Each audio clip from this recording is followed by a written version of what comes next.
Yeah, Counterpunch here out of Chula Vista, California. Throngler coming in from Buchanan, Michigan. Very different parts of the country. You can hear. Oh! Woo. Throngler hitting the wall, then bouncing into Counterpunch. Throngler, a really interesting take on the Thagomizer style robot. Throngler probably going to try and come at them with the fork, spin around and hit the. Wow! Did you see that? What a launching of Throngler by Counterpunch. Into the ceiling. Oh, pieces going flying. The belt and the carbon fiber destroyed on Throngler.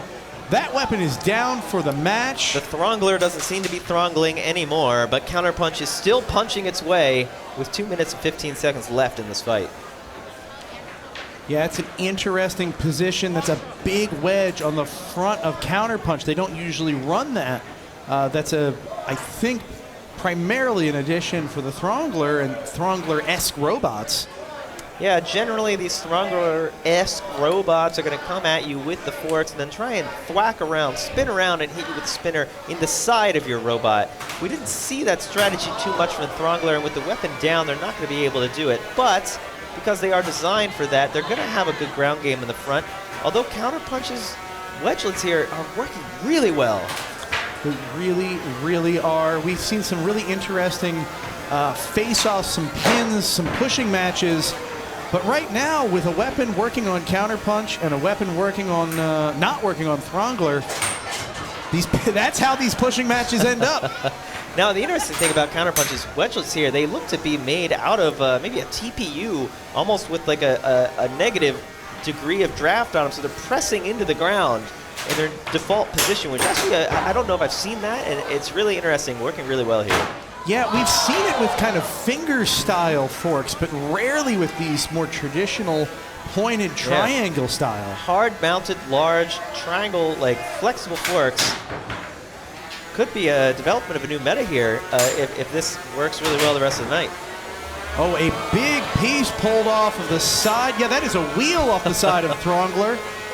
That's 2/3 of the robot destroyed. He's down to being the throw now. You just take the middle out. We're going to come down. We're at the last 30 seconds of the match. Highly likely that this goes to the judges, but Counterpunch is going to do their best to make sure that doesn't happen. Oh, that wheel looks so juicy at him. Another roofing. And yet another.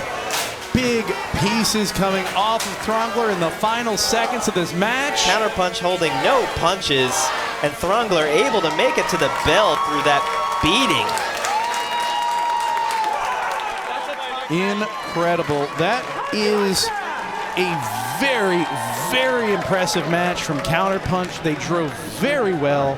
The geometry of the robot just working perfectly throughout the entire match. Decision very close, and that other one snuck in right there. That did sneak in right there. But it looked unanimous for Counterpunch. That's exactly right. The MIT team's Counterpunch. That's Ryan Duarte's 3-pound offering. Amazing robot.